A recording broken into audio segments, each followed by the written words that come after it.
Hello everyone, welcome to pharma study. आज हम discuss करेंगे ड्रग एंड कॉस्मेटिक रूल्स, जिसमें हम लोग बात करेंगे schedule to the act and schedule to the rules की। तो यहाँ से आप एक्सपेक्ट कर सकते हैं आपको 2 या 3 क्वेश्चन किसी भी फार्मा रिलेटेड एग्ज़ाम्स में आ सकते हैं। तो स्टार्ट करते हैं। सबसे पहले बात करेंगे हम ड्रग एंड कॉस्मेटिक रूल्स की। तो ड्रग एंड कॉस्मेटिक रूल्स जो है बेसिकली वो आपके डिवाइड होते हैं कितने पार्ट्स में? It is divided into 18 parts and there are 2 schedule to the act and 23 schedule to the rules.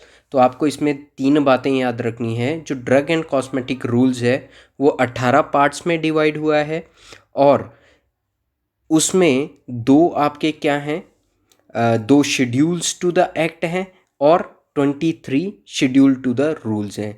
तो सबसे पहले हम लोग बात करेंगे 2 शेड्यूल्स टू द एक्ट। तो 2 शेड्यूल टू द एक्ट, सबसे पहले इसमें फर्स्ट शेड्यूल जो आता है ये आपको याद रखना है, first schedule to the act, ठीक है, not schedule to the rules. तो first schedule to the act आपका क्या आता है? Name of books under Ayurvedic, Siddha and Unani system. And second schedule में आता है standards to be compiled with by important drugs and by drugs manufactured for sale, sold, stocked और exhibited for sale of distributed. तो ये आपका सेकंड शेड्यूल आता है और सेकंड शेड्यूल के अंडर हमारे क्या आते हैं? शेड्यूल टू द रूल्स, ठीक है। तो नेक्स्ट हम बात करेंगे शेड्यूल टू द रूल्स के बारे में। तो 1 बाय 1 हम लोग डिस्कस करेंगे। स्टार्ट करते हैं। सबसे पहले शेड्यूल ए। शेड्यूल ए आपका क्या है? Proforma for the application for the licence, issue and renewal of licence for sending memoranda under the act, ठीक है। तो लाइसेंस से रिलेटेड जो आपका शेड्यूल टू द रूल है वो है आपका शेड्यूल ए। शेड्यूल बी आपको याद रखना है, रेट से जो रिलेटेड है वो आपका शेड्यूल बी है। तो rates of fee for test और analysis by the central drug laboratory और government analyst. Schedule C, list of biological and special products whose import, sale, distribution and manufacture are governed by special provision। Schedule C1 है आपका list of other special products whose import, sale, distribution and manufacture are governed by special provision। तो ऊपर वाले में है आपका schedule सी है list of biological and special products और C1 है आपका list of other special products. Schedule D है आपका list of drugs exempted from the provisions of import of drugs। Schedule D1, information and undertaking to be submitted by the manufacturer with the application form for a registration certificate। Schedule D2 आपका क्या है? Information to be submitted by the manufacturer with the application form for registration of bulk drugs, formulation, special products for its import into India. Next हम बात करते हैं schedule ई।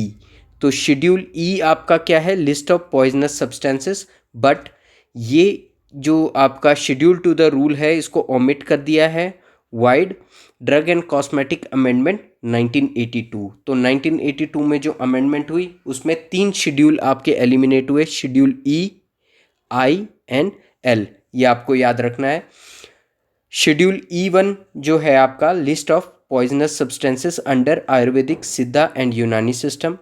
Next आपका schedule F part 12B, requirement for the functioning and operation of the blood bank and और for preparation of blood components. Schedule F1 part 1, provisions applicable to the production of bacterial and viral vaccine. Part 2, provision applicable for the production of all sera from living organisms। Part 3, provisions applicable for the manufacture and standardization of diagnostic agent which are of bacterial origin, ठीक है। तो ये आपको याद रखना है।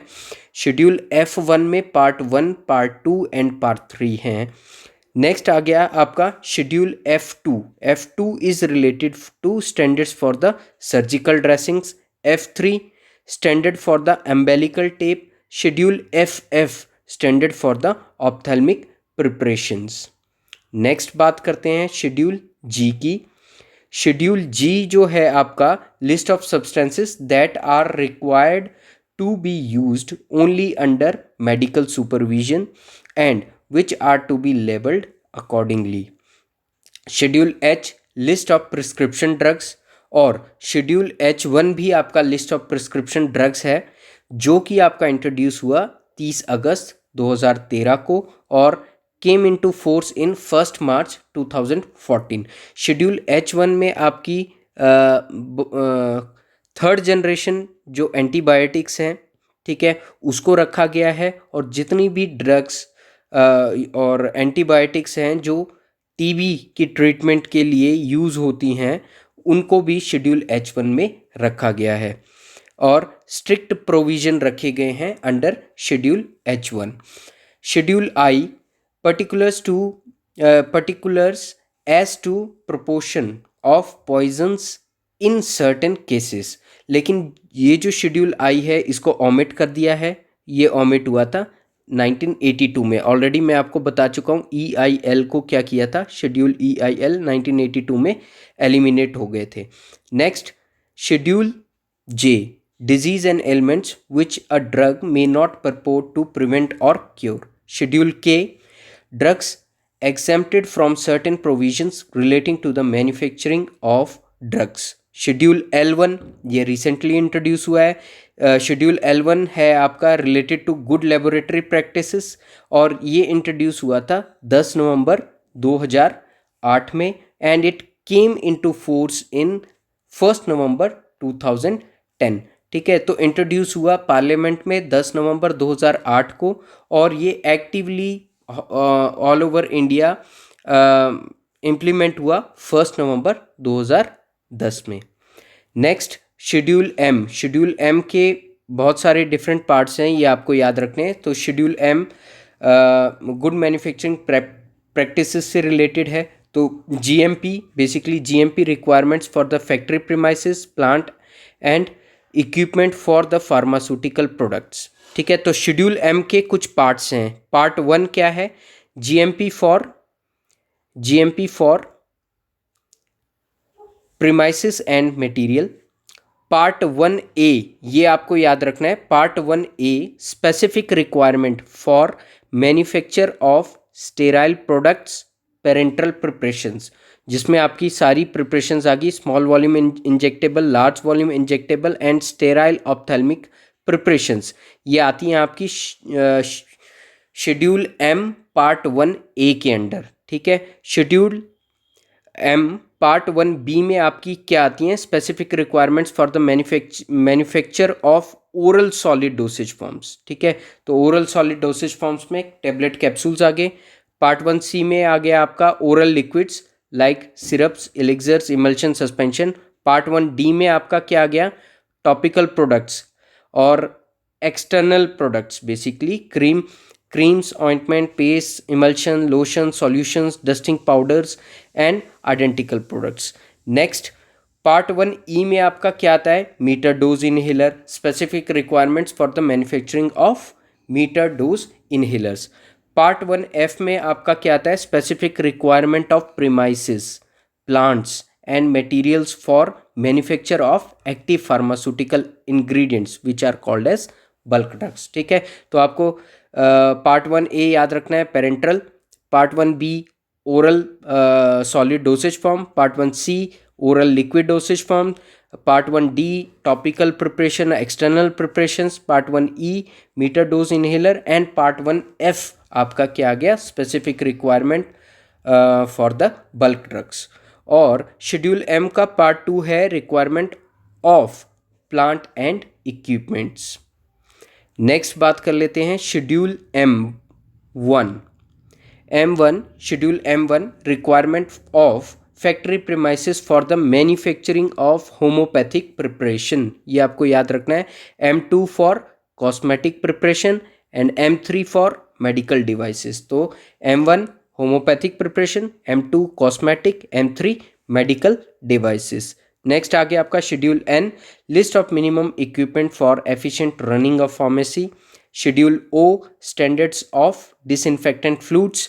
Schedule O part 1 में आ गया आपका provisions applicable to black fluids and white fluids, और पार्ट 2 में आ गया provisions applicable to other fluids. Schedule P आपका आ गया लाइफ पीरियड ऑफ ड्रग, और P1 pack size of drug. तो यहाँ पर आपको कंफ्यूज नहीं होना है, P life period of drug, P1 pack size of drug. Next question इसमें आ गया शेड्यूल क्यू। तो शेड्यूल क्यू आपका पार्ट 1 है, क्यू आपका रिलेटेड है कलर से। तो list of dyes, colour and pigments permitted in cosmetic and soaps, and part 2 आपका आ गया list of colours permitted in soaps.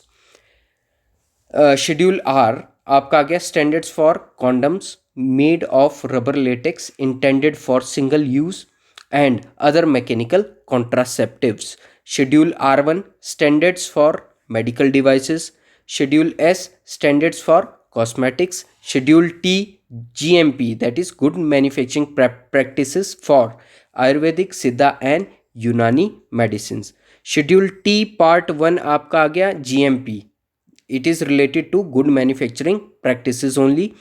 Part 2A list of machinery, equipment, minimum manufacturing premises for manufacture of various categories of Ayurvedic Siddha system of medicines. Part 2B में आ गया आपका list of machinery, equipment and minimum manufacturing premises for manufacture of various categories of Unani system of medicine. तो आयुर्वेदा सिद्धा system of medicine part 2A, यूनानी system of medicine part 2B, और part 2C आ गया आपका list of equipments recommended for in house quality control section, वो आ गया आपका part 2C। Next आ गया आपका schedule U, particulars to be shown in manufacturing raw material and analytical records of drugs. Schedule U1 आपका आ गया शेड्यूल U1 आ गया आपका particulars to be shown in manufacturing raw material and analytical records of cosmetics. Schedule V standards of patent और proprietary medicines. Schedule W list of drugs which are to be marketed under generic names only. Schedule X list of drugs whose import, manufacture and sale, labeling and packaging are governed by special provisions. Schedule Y requirements and guidelines on clinical trial for import and manufacture of new drugs. तो ये था video आपका schedule to the rules पे, ठीक है। तो यहाँ से आप एक्सपेक्ट कर सकते हो आपको 2 या 3 क्वेश्चंस किसी भी फार्मा रिलेटेड एग्जाम्स में आएंगे ही आएंगे। नेक्स्ट हम बात करेंगे सोर्सेज ऑफ इंफॉर्मेशन के बारे में। Sources of information, basically sources of information हमारा यहाँ से क्या मतलब है? Sources of information pharmacy related sources of information, pharmacy related sources of information means for the manufacturing of particular drug आपको कौन सी बुक्स को रिकमेंड किया जाता है, कौन सी बुक्स स्टैंडर्ड बुक्स आपको से आपको इन्फॉर्मेशन लेनी है, ठीक है। तो सोर्सेज ऑफ इंफॉर्मेशन में सबसे इम्पॉर्टेंट है हमारी फार्माकोपियास। यहाँ से आपको क्वेश्चन आता है, फार्माकोपियास अलग अलग कंट्रीज़ की अलग अलग हैं, तो 1 बाय 1 हम लोग डिस्कस करेंगे। तो सबसे पहले हम लोग बात करेंगे अपने इंडिया की, इंडियन फार्माकोपिया, ठीक है। तो इंडियन फार्माकोपिया जो है एब्रीवेटेड एज IP, और ये पब्लिश होती है आपकी ministry of health and family welfare, government of India. इसमें आपको इंडियन फार्माकोपिया के सारे एडिशंस याद रखने हैं। तो अभी तक टोटल 8 एडिशंस आ गए हैं। 1955 में फर्स्ट एडिशन आया, 1966 में आप देख सकते हो यहाँ पर सेकंड एडिशन आया, 85 में थर्ड, 96 में फोर्थ, 2007 में फिफ्थ, 2010 में सिक्स्थ, और जो सिक्स्थ एडिशन आया था इंडियन फार्माकोपिया का, इस फार्माकोपिया में फ्राइबिलिटी जो हमारा इवेल्युएशन टेस्ट है टेबलेट का, फ्राइएबिलिटी टेस्ट, ठीक है, ये ऑफिशियल टेस्ट बन गया था। ये ऑफिशियल टेस्ट था for the evaluation of tablet. ठीक है, तो ये आपको याद रखना है। 2010 से प्रीवियस या पहले वाली फार्माकोपियास में फ्राइबिलिटी ऑफिशियल टेस्ट नहीं था, लेकिन 2010 में ये ऑफिशियल टेस्ट मतलब ये फार्माकोपिया में इंक्लूडेड हुआ। 2014 में 7th एडिशन आया, 2018 में 8th एडिशन आया। इसके अलावा आपको इसमें दो चीज़ें, एक चीज़ और याद रखनी है, जो सप्लीमेंट था first edition of Indian pharmacopoeia, ठीक है, जो कि 1955 में आया था। इसका जो सप्लीमेंट आया था वो फर्स्ट सप्लीमेंट इंडियन फार्माकोपिया का आया था 1960 में, first supplement of Indian pharmacopoeia. और इसके अलावा जो सेकंड एडिशन था इंडियन फार्माकोपिया का वो आया था आपका सेकंड एडिशन जो इंडियन फार्माकोपिया का आया था आपका 1977 में, 1975 में। तो सेकंड जो एडिशन आया, सेकंड एडिशन ऑफ सप्लीमेंट जो था इंडियन फार्माकोपिया का वो आया आपका 1975 में।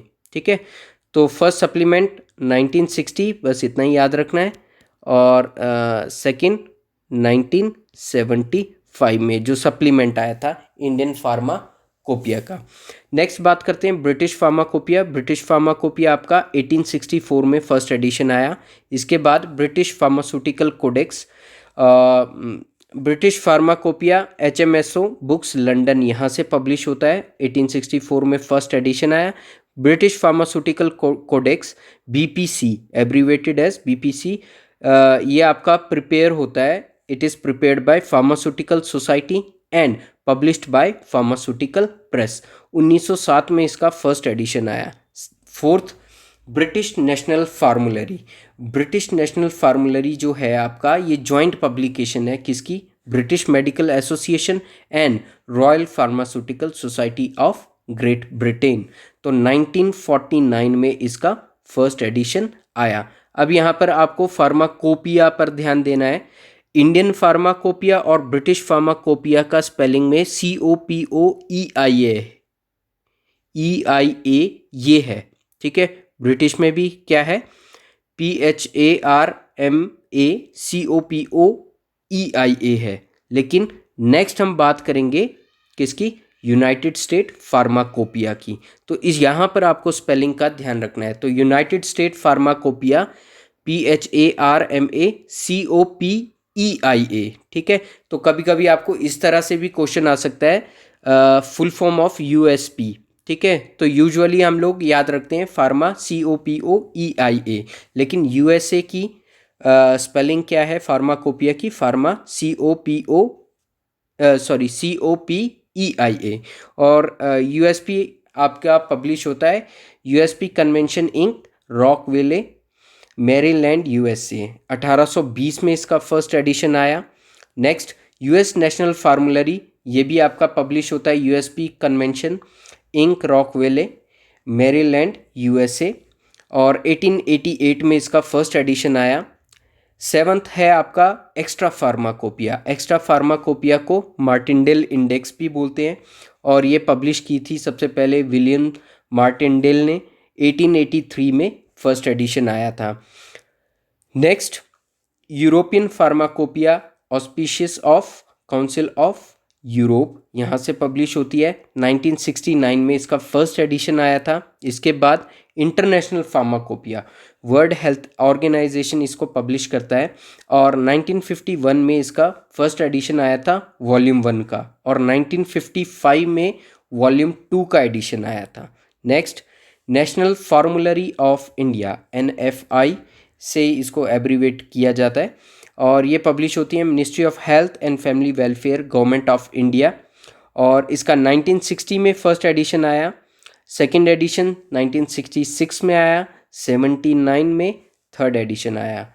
तो आपको पहले 3 एडिशंस याद रखने NFI के, national फार्मूलरी of India. I hope आपको ये वीडियो पसंद आया होगा। अगर आपको ये वीडियो पसंद आया है तो आप इसको प्लीज़ सब्सक्राइब कीजिए और इस चैनल को शेयर कीजिए अपने फ्रेंड्स के साथ, और आप अपने वैल्यूएबल कमेंट्स भी हमें कमेंट बॉक्स में दे सकते हैं। आपके पॉजिटिव कमेंट्स हमें मोटिवेट करते हैं और वीडियोस बनाने के लिए। और negative videos sorry negative comments अगर कोई हों तो वो भी आप शेयर कर सकते हैं, ताकि हम स्लोली स्लोली इस चैनल में और इम्प्रूवमेंट ला सकें। Thank you for watching.